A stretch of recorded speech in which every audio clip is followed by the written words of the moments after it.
Hello and welcome. In my last video, that is video 61, entitled ATmega328 External Interrupt, we explore the ATmega328 External Interrupt. Now, in this video, I propose to look into the ATmega328 Internal Interrupts. Introduction. Now, in order to better understand the contents of this video, I recommend that you have some understanding of the ATmega328 timer, especially timer 1. If you are not familiar with that, then you might want to watch that video first, that is video 60, generate timer delay using the ATmega328 timer 1 in normal mode. Now, the other prerequisite would be it will be helpful if you have some knowledge of the ATmega328 interrupt registers. Now, you can get yourself familiar with it. If you're not familiar with it yet, then watch my video 61, ATmega328 external interrupt, as mentioned earlier. Now, let's take a look at some of the sources of internal interrupts. Now, here are some of the sources of interrupts.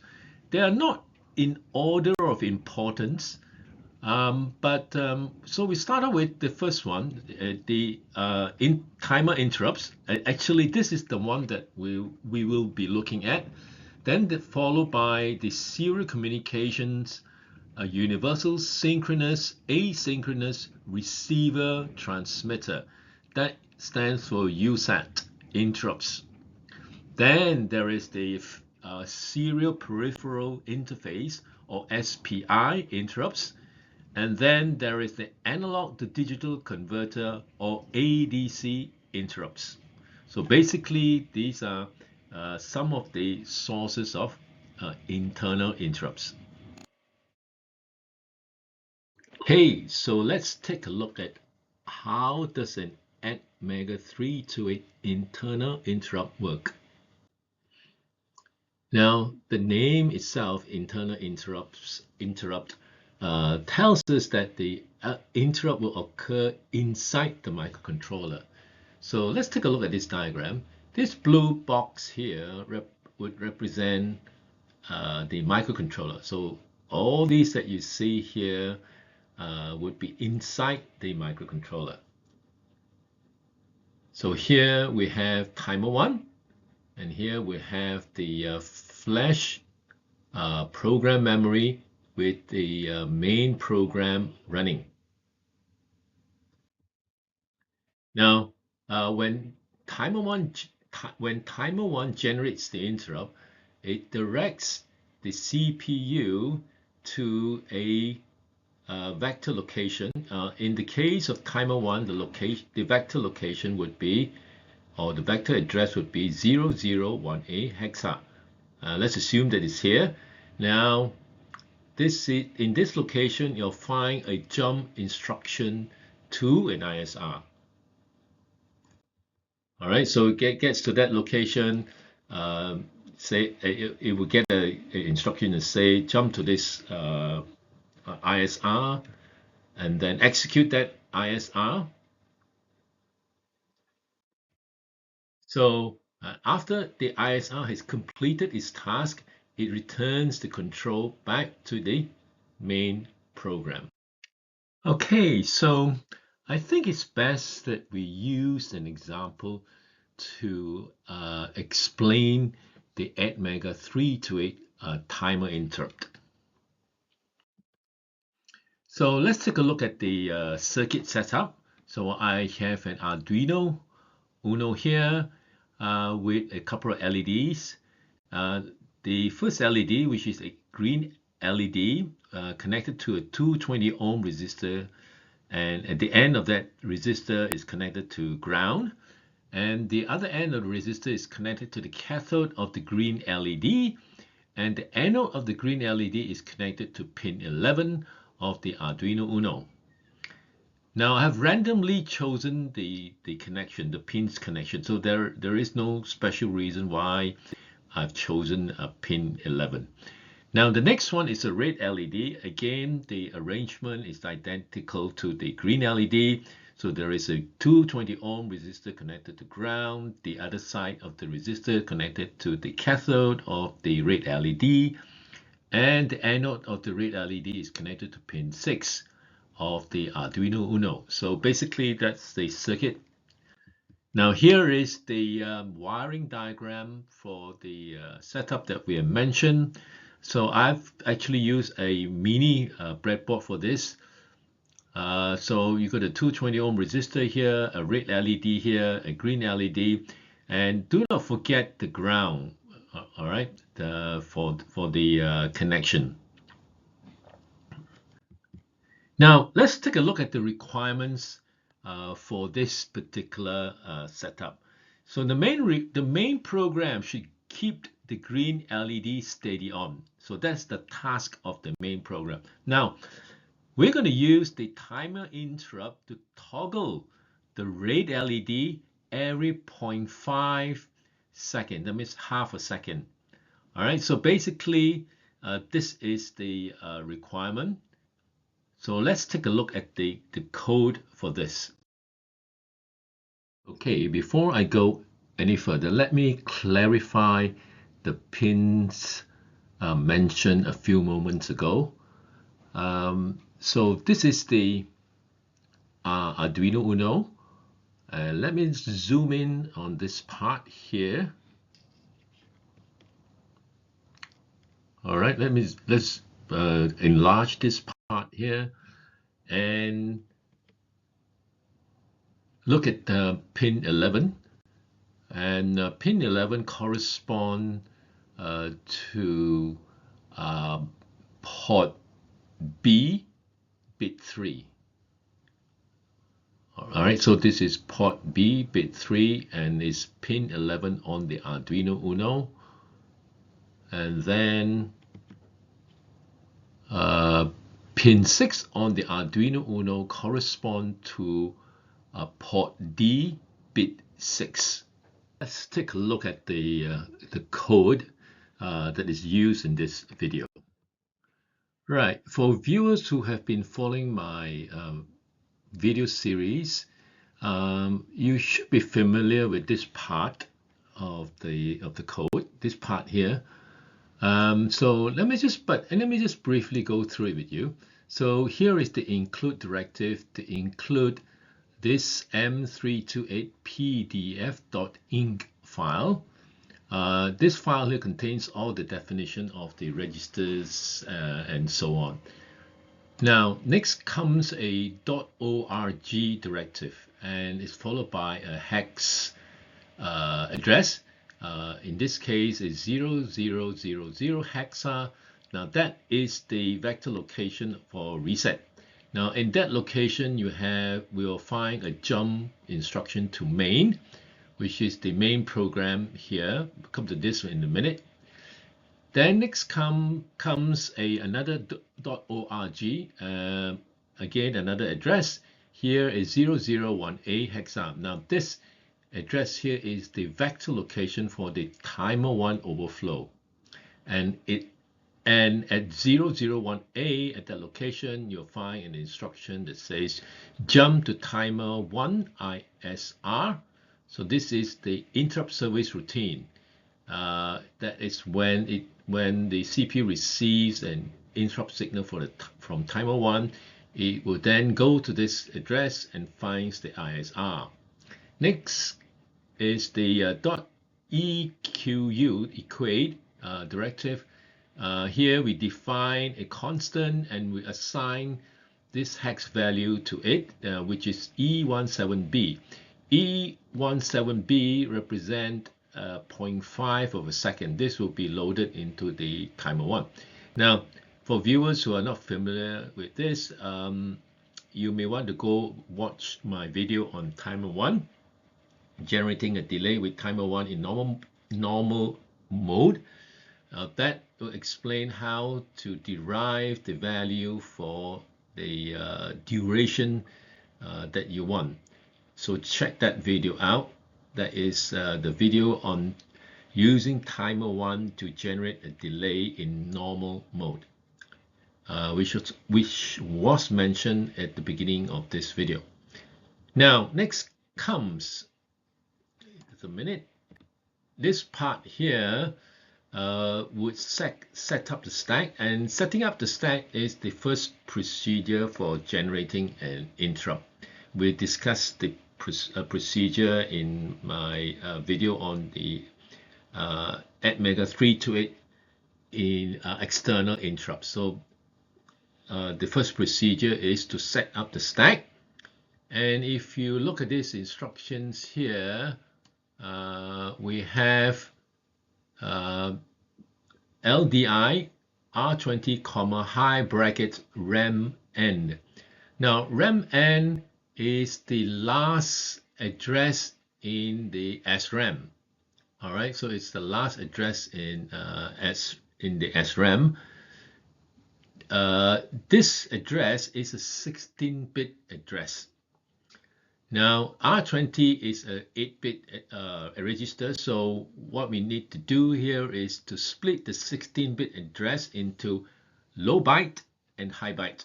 So the high byte, using this function here, high, we load that or copy that into R20, and from R20 we copy that into the high byte of the stack pointer. SP is stack pointer, using the out instruction.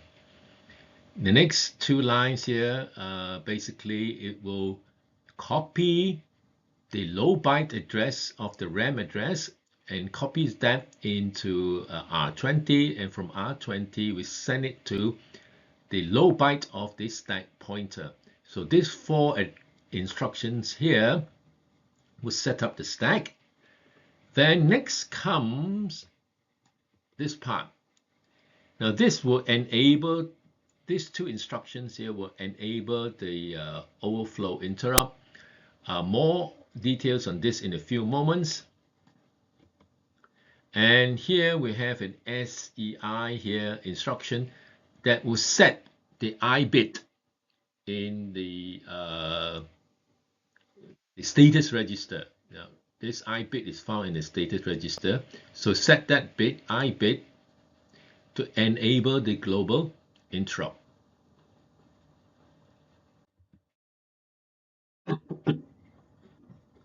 Okay, so let's take a look at these two instructions which I mentioned earlier. Now, this two instructions will involve the usage of this TIMSK1 register, which stands for Timer Counter 1 Interrupt Mask Register. TIMSK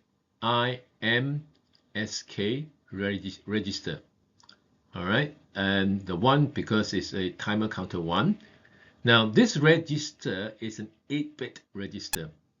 Now I'm not interested in all the other bits except for the least significant bit, which is the timer counter overflow interrupt enable bit. I repeat, timer counter overflow interrupt enable bit. So it's the OIE1, one for being timer 1, timer counter 1. All right, so I'm only interested in this bit here. So because this will enable the timer overflow interrupt. So what we do is we copy this hex value 01 hexa, translate that into 8-bit binary. Remember, this is an 8-bit register.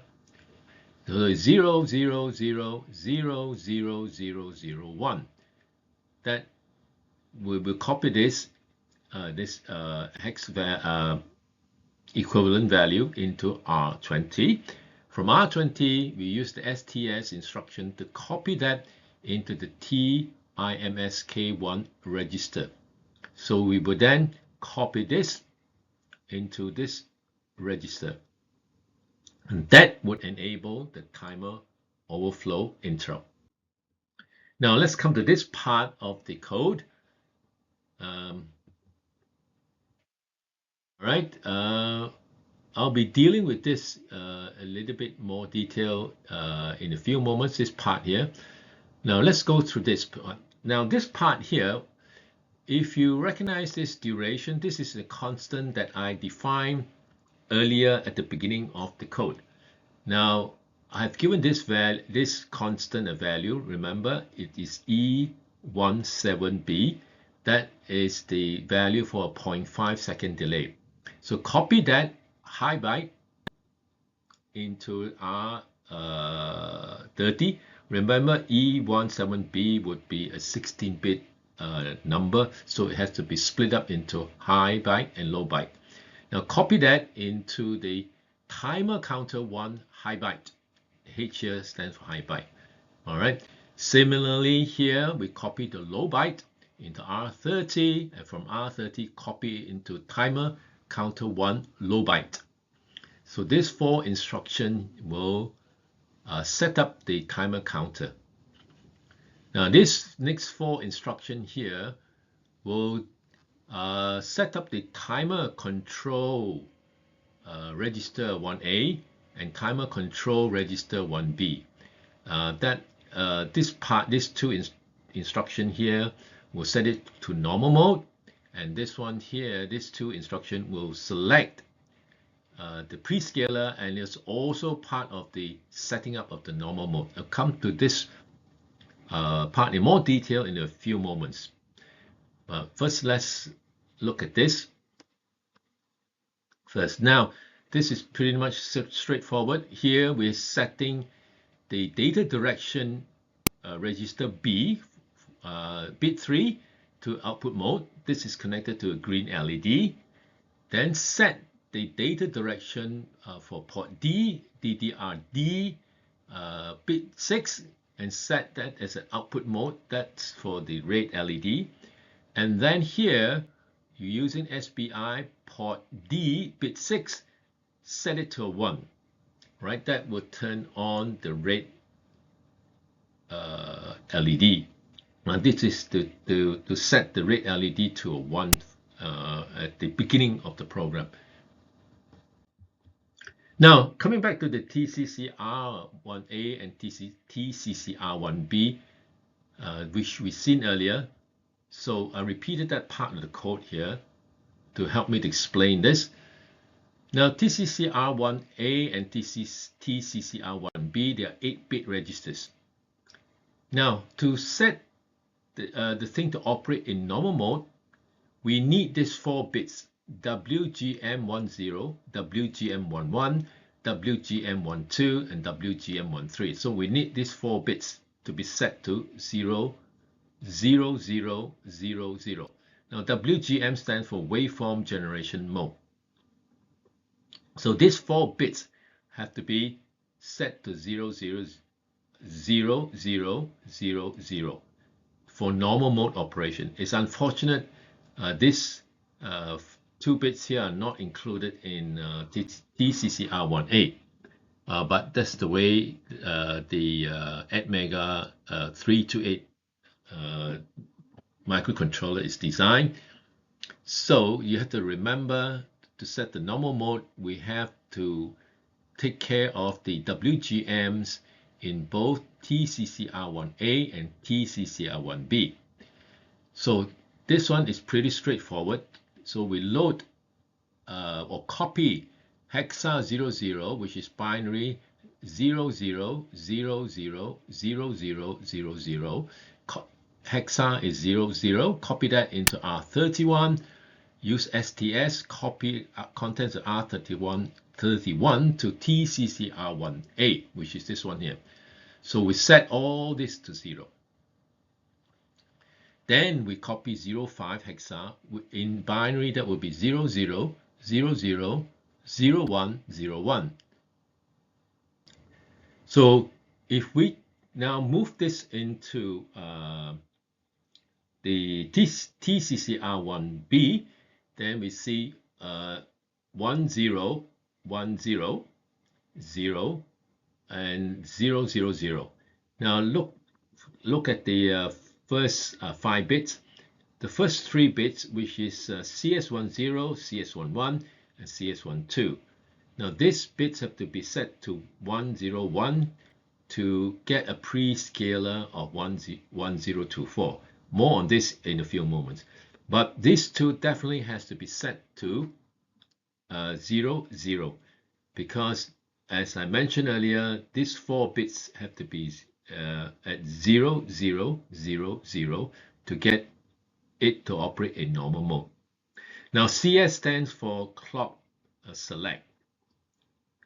All right, so these 2 instructions will take care of the normal mode operation plus the pre-scaler. I hope that it's clear enough. Now the pre-scaler, I've taken this out from the datasheet. So a reminder that CS is clock select. So CS10, CS11, CS12. Now if you have, for example, 0, 0, 0, that means no clock source. Now in this video, I'm making use of 1024 pre-scaler, a pre-scaler factor of 1024. If I want that, then I need to set CS10 to a 1, CS11 to a 0, and CS12 as we set it to a 1. Okay, so here is the part of the main program that will keep port B bit 3 on all the time. So SBI port B bit 3 is set to a 1, and that is actually connected to the green LED. So, and here, this instruction here will keep looping back to this point, so it will go, so this is an infinite loop, and this will keep the CPU busy. So that's the task of the main program. Now we come to this part here. Now here is the interrupt service routine, or the ISR, for timer 1. So when the timer 1 interrupt is triggered, this ISR routine will be executed. So the name of this ISR, or interrupt service routine, is timer 1 ISR. Now you can choose any other name, but I've chosen to call it timer 1 ISR. The first line of code here is to load hexa40, translate that into binary. That would be 0, 0, 0, 0, 0, 0, 1, 0. This bit 6 here, remember that's going to be, we're going to use that to trigger port D. Remember earlier in the program, I set port D bit 6 to a 1, or to an output, sorry. So now we're going to load this value into R17 and then do an XOR with contents of R17 with R16.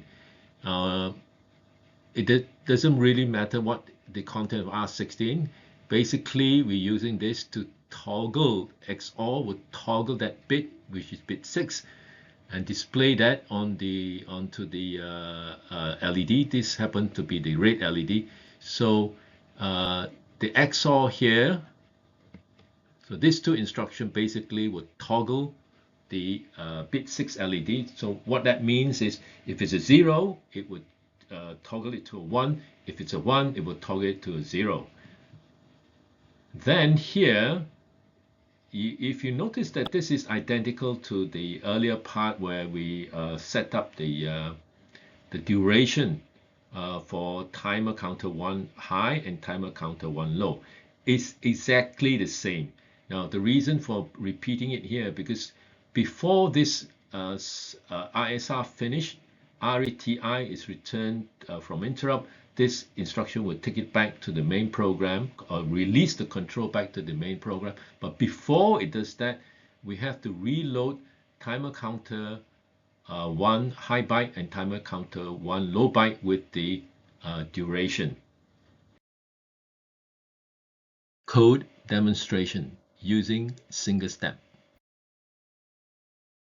Hey, so I've uploaded the code into ATmega328 Studio 7. And for this demonstration, I'm going to use the single step function of the ATmega Studio. Now, so let's get started. Let's first of all build the code. So down here, as you can see, this build is successful.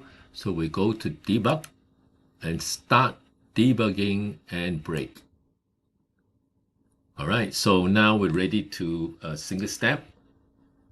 And I'm going to use function F11.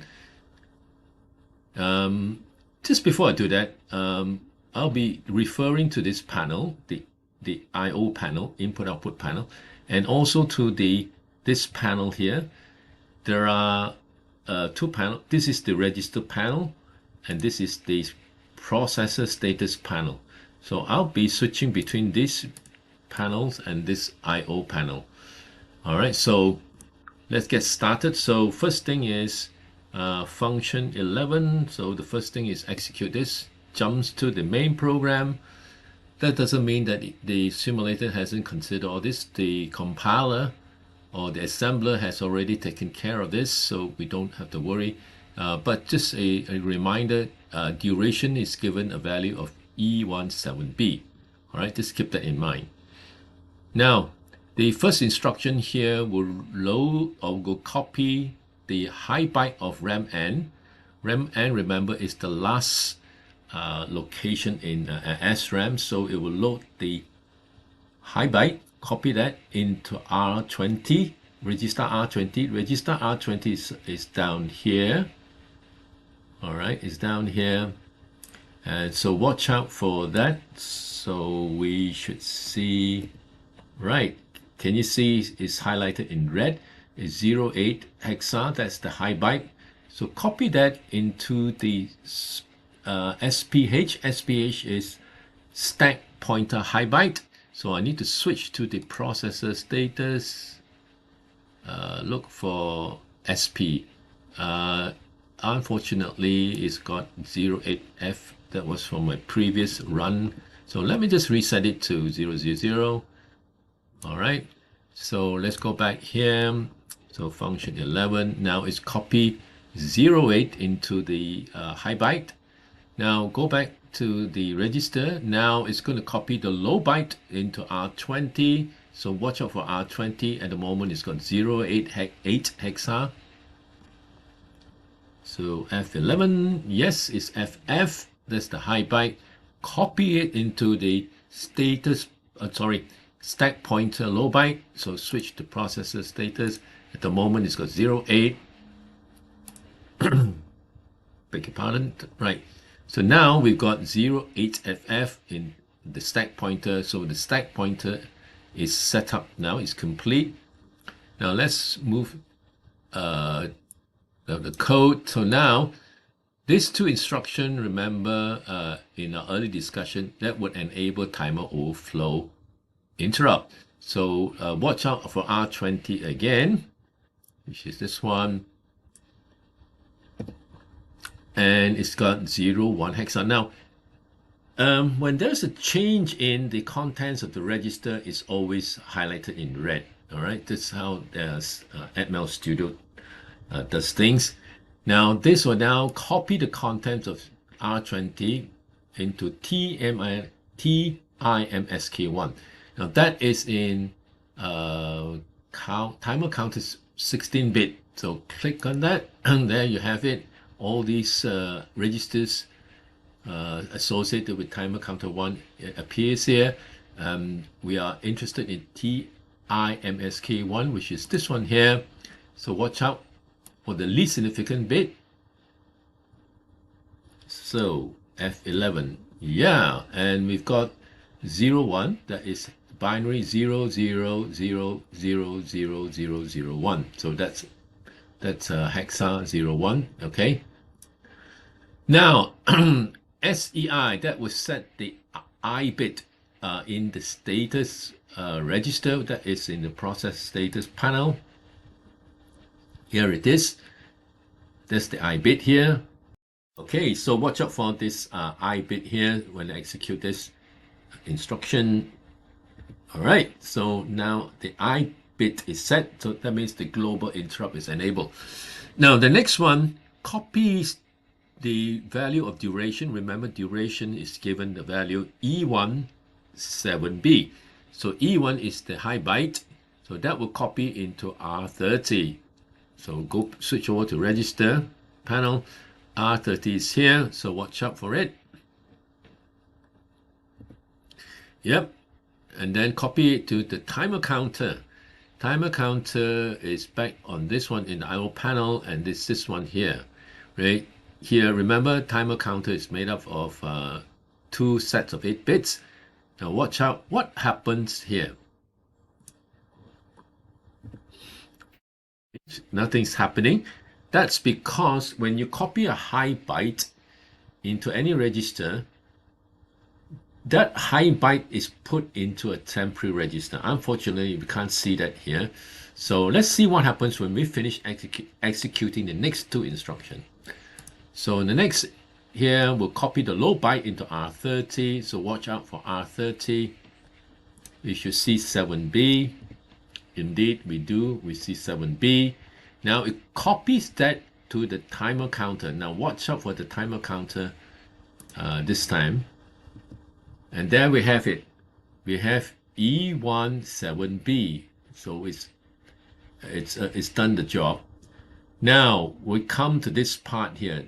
This next 4 instruction will set up the mode of operation and also the pre-scaler factor. So watch out for this one here. Copy 00 hexa into R31. R31 is here. So watch out. Let's see what happens. Nothing's happened because the 00, so no change. Now copy that into TCC R1A. Where's that? That's one. This one here. Now, nothing happening. That's because everything is 0. That's fine. Copy 05 into R31. So watch out for R31 here. Yep, we have 05. Copy the TCC R1B. So that is this one here. So let's see what happens. Yep, we have 05 in TCC R1B. So this is the binary equivalent. Now here we're going to set the data direction B bit 3. All right, so this is DDRB, data direction B. So watch out. Yep, so bit 3. All right, bit 3 is set now. Now we go switch over to port D because we're setting the data direction for port D, bit 6. So DDRD, watch out for bit 6, which is this one. This one here, all right.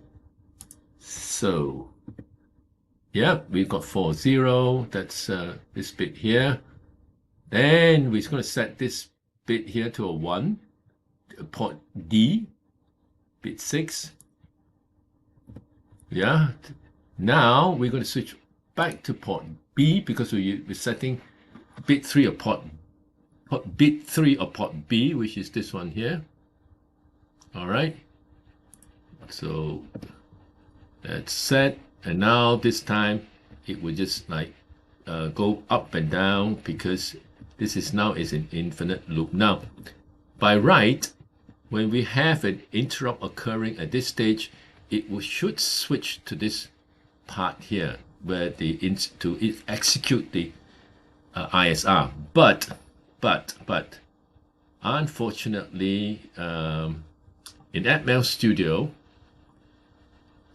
with ATmega Studio Simulator, interrupt service routine ISR are not executed when we execute step by step into F11 option in debug. So we can't kind of get the thing to trigger the ISR. So what I'm going to do is this. Now when you trigger an ISR, the program counter, which is this register here, this keeps track of where the instructions are. All right. So what I'm going to do is I'm going to assume that the interrupt has occurred. So for timer 1, remember the vector location is at 0018. So I'm going to change this to 1A in before I execute. So watch what happens now. So I press F11. It goes into the ISR because that now the program counter has got the start address of the ISR. So in the ISR, we load, we copy 40 hexa into R17, switch to register panel. R17 is here, so watch out for R17. You've got 40, and then we carry out at exclusive OR with R16. R16 is 00. So let's watch what happens. Yes, it's now toggled it to 1. Remember, you need to translate that to binary. Now that would display it to bits to port D. So we switch over to port D. All right, so it's now switched on. It's already previously been switched on. So now here, right here is identical to this part here.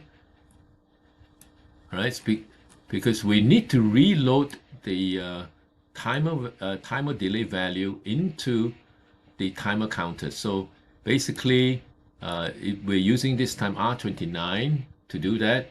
You can use back R30 if you wish to, as in R30.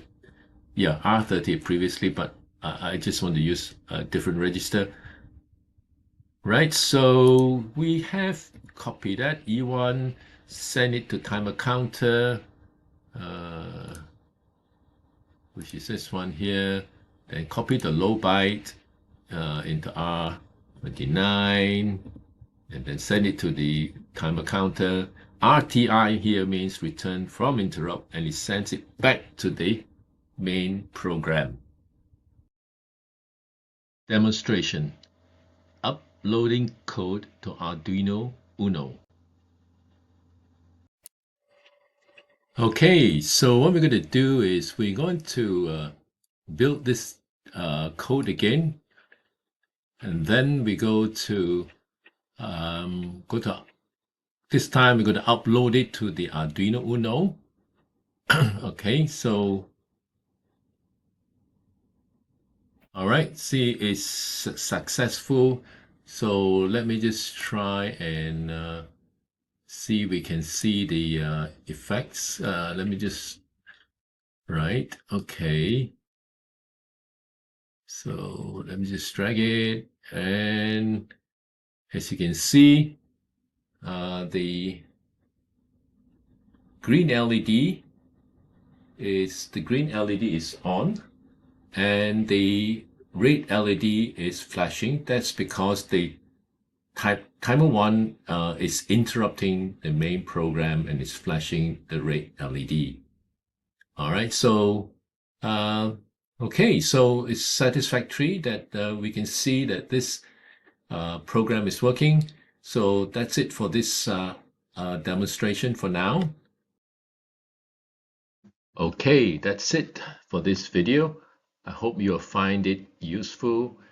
Thank you for watching, and we'll see you in the next video. Bye.